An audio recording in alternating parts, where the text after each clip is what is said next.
मेरे प्यारे साथियों, सबको प्यार भरा नमस्कार स्वीकार हो। जैसा कि आज भैया दूज का दिन है और सबको भैया दूज की ढेर सारी शुभकामनाएं। ईश्वर करे सभी बहन भाइयों की जोड़ी हमेशा बनी रहे और हमेशा बहन भाई में प्यार भी बना रहे। तो आज मैं आप लोगों को भाई दूज की कथा सुनाती हूँ। ये कथा है 5 भाई एक बहन की। इस कथा में बहन भाई का प्यार दिखाया गया है और भैया दूज बनाने के लिए पहले छोटा सा मिट्टी घर बनाते हैं। 5 छोटे छोटे भाई बना देते हैं मिट्टी के और बहन बना देती है।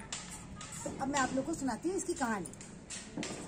एक बुढ़िया थी, उसके एक पुत्र था, एक पुत्री थी। तो पुत्री की शादी हो गई, पुत्री अपने घर चली गई। अब बहन भाई को मिले और बहुत दिन हो गया था। भैया दूज का दिन आया। तो जब भैया दूज का दिन आया तो भाई ने अपनी माँ से कहा कि माँ, दीदी से मिले हुए बहुत दिन हो गया, मैं जाके अपनी दीदी से मिलाऊं। तो वो बोली कि ठीक है, चले आओ। भाई चला अपनी बहन के घर उससे मिलने।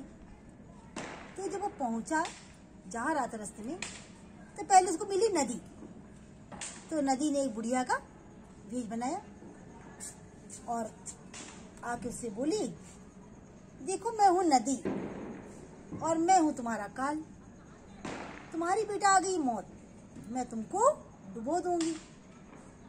तो लड़का बोला कि देखो मैया, मुझे अपनी बहन से मिले हुए बहुत दिन हो गए हैं। पहले मैं अपनी बहन से मिलाऊं, भाई दूज मनाऊं, तब तुम मुझको डुबो देना, अभी मुझे जाने दो।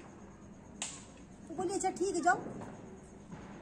नदी ने उसको रास्ता दे दिया और नदी में अदृश्य हो गई। बुढ़िया जो थी उसमें नदी में अदृश्य हो गई। अब वो आगे चला। तो जब आगे चला तो थोड़ी दूर जाने पर उसको मिला सांप। फुफकार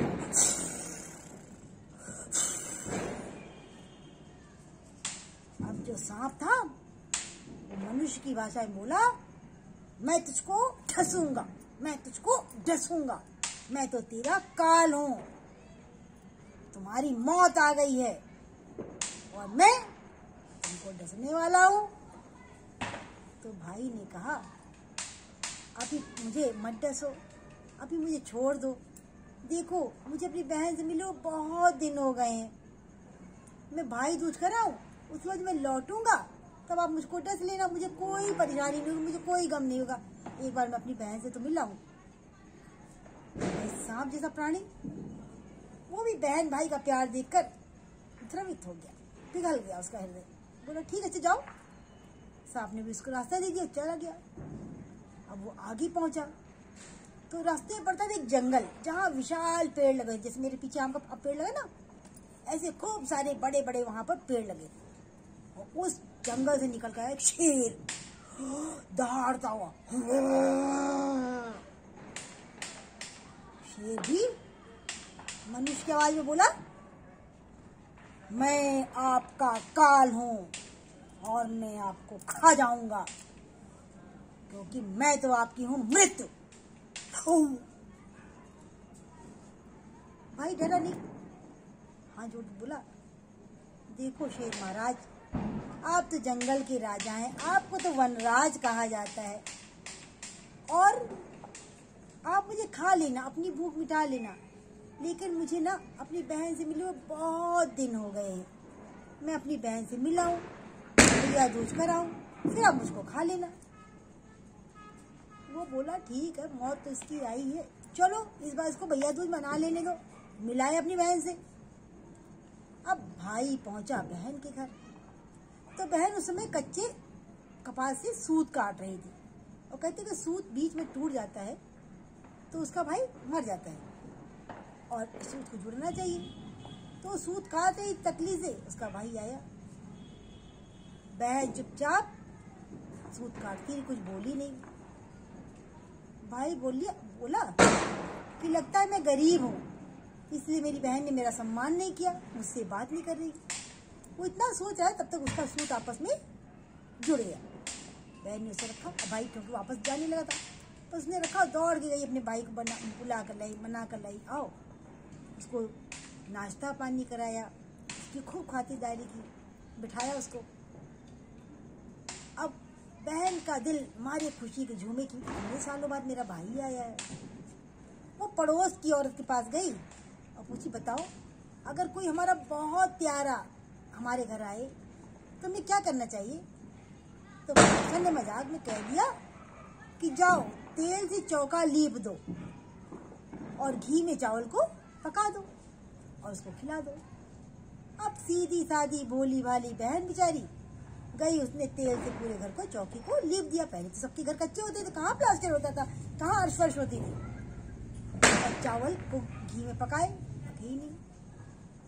भाई बोला, बहन कुछ खाने को दे, बड़ी भूख लग रही है।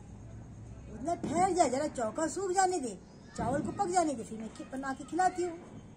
फिर दूसरी पड़ोसन पास गई, बोली ये बताओ 1 घंटे से मेरा न चौका सूख रहा है न मेरी चावल पक रहे, मेरा भाई भूखा है, उसे मैं क्या खिलाऊं? बोली अरे बुद्धू, कभी भी जो है चौका सूखेगा नहीं, भला तेल से कहीं चौका सूखते, जाओ उसको गोबर से लीप दो और चावल को दूध या खीर पानी में पकाओ, उसमें चीनी डाल देना, मेवा मिश्री डालना, बढ़िया खीर बन जाएगी और घी में पूरी बनाना। अब बहन गई, उसने अपने घर को गोबर से लीपा और उसने पूरी बनाई, घी में खीर बनाया और अपने भाई को प्रेम बनाया। अब इतना बहन भाई में प्यार की 5-6 दिन कैसे बीत गए कुछ पता ही नहीं चला। 5-6 दिन बाद भाई बोला, बहन अब मुझे अपने घर जाना चाहिए क्योंकि माँ इंतजार कर रही होगी। बहन के बच्चे, बहन तो नहीं चाहते थे जाए, बच्चे भी रोने लगे, मामा ना जाओ, मामा ना जाओ। उन्होंने अच्छा ठीक है, आज नहीं कल चले आना। तो पहले तो इतनी फैसिलिटी होती नहीं थी। बहन सवेरे उठी, उसने चकिया पीसना शुरू कर दिया गेहूँ का आटा बनाने के लिए और उसने बनाए आटे के लड्डू, घी में भूजा, चीनी उनी डाल के, मेवा डाल के लड्डू बनाए। और अंधेरा था, उसमें लड्डू को बांध दिया एक कपड़े में और 4-5 लड्डू ऊपर रख दिए छीके पर कि बच्चे मेरे सोकर उठेंगे तो मैं दे दूंगी। अब बच्चे सोकर उठे, उसने पूछा कि मामा भूख लगी है, कुछ खाने को दो। बोले देते हो। अरे मामा कहाँ चले गए? बोले मामा चले अपने घर। बच्चे रोने लगे, मामा क्यों गए, हमको मामा का पास जाना है। तो सोचा लाओ इनको लड्डू दे, चुप हो जाएंगे लोग। उसने लड्डू उठाया, देखा तो पूरे लड्डू एकदम हरे हरे हो गए थे। अरे ये क्या हो गया? अब उसने देखा जाकर जांच को, जो चकिया को जिसमें आटा पीसा था, देखा उसमें तो एक सांप पिस गया था। अब क्योंकि सांप जहरीला होता, सारे लड्डू जहरीले हो गए थे। उसने सारे लड्डू फेंक दिए, जल्दी से गड्ढा खोद काटे, कहा इसके बच्चों तुम लोग खाना मत। अब वो भागने लगी कि मेरा भाई जिस तरफ जाए उसमें जाओ। अब क्योंकि भाई उसकी भाई की तो मौत आई थी, तो सांप जो था वो गेहूं के साथ पिस गया। बहन पूरी स्पीड के साथ भागी, सबसे पूछी है इस तरह का तुमने क्या आदमी देखा है, इस रंग के कपड़े पहने, ऐसा है, गोरा है, लंबा है? नहीं पता लगी। कुछ और दूर गई तो एक आदमी, हाँ थोड़ी दूर पे वहाँ एक पेड़ के नीचे एक आदमी ऐसे ही लेटा जैसा तुम बता रही वैसे ही। वो भाग कर गई, उसने देखा सही उसका भाई लेटा था। उसने भाई जल्दी उठो। क्या? वो लड्डू तो जो मैंने तुमको बना के दी थी, दिखाओ वो पोटली दिखाओ। भाई बोला, बहन देख मैं गरीब जरूर हूँ लेकिन मैं चोर नहीं हूँ, मैं तेरे घर से कुछ नहीं चुरा के लाया, जो लड्डू तूने मुझे दी तो वही है मेरे पास, बस वो दिखा, जल्दी से दिखा, दे जल्दी। और जैसे उसने लड्डू देखा कि उसने एक भी लड्डू नहीं खाया था, उसने तुरंत गड्ढा खोदा, उसने सारे लड्डू उसने गाड़ दिए, ऊपर से मिट्टी दबा दी। कहा बहन ने कहा, भाई तेरा काल आया था, सांप जो है उसने चकिया में पिस गया था, अच्छा हो तूने इसको नहीं खाया। भाई सोचा कि आज तो बहन ने मुझे बचा लिया, लेकिन आगे कैसे बचाएगी? अभी तो मेरी मौत तो आई हुई है, मुझे शेर खाएगा, सांप खाएगा, कहीं ना कहीं तो मैं मरूंगा, मेरी तो मौत आ ही चुकी है। बड़ा उदास हो, बोले क्या हुआ? बोले कुछ नहीं। बोले बता तो उसने सारी बात बताई। बोले अब तो मैं तेरे साथ चलूंगी, घर तक तुझे छोड़ने चलूंगी। उसने अपने बच्चों की चिंता छोड़ दी, अपने भाई के साथ साथ चली। तो जैसे अपने भाई के साथ साथ जाने लगी तो सबसे पहले पड़ा जंगल, और उसने कहा थोड़ा देर रुक, मैं भी आती हूँ। और भागती हुई अपने घर गई, घर से फिर लौट गई, फिर भाई के साथ छोड़ने गई। तो जैसे जंगल पड़ा, शेर आया। वो शेर के लिए उसका भोजन लेकर आई थी। उसने शेर के आगे डाल दिया, कहा आपको अपनी भूख ही तो मिटानी, ये लो खा लो, देखो मैं आपके लिए ताज़ा गोश्त लेकर आई हूँ। अपने घर में खरगोश वगैरह पाल रखे थे, वो सब बटोर के बांध के ले आई। शेर ने कहा ठीक है जाओ, मैंने इसको छोड़ दिया। शेर खा पी के अपना पेड़ नीचे गया, सो गया। अब आगे पहुंचा तो सांप मिला ससुराल। बहन ने फिर भाई की जगह हाथ जोड़े खड़ी हो गई, बोली कि हे नागराज देवता, आप तो भगवान शिव के गले का हार हो, उनकी शोभा हो, मैं आपके लिए जो लाई हूँ उसे ग्रहण करो। भर के कटोरा दूध उसने सांप के आगे रख दिया और कहा आप इसे पी लीजिए।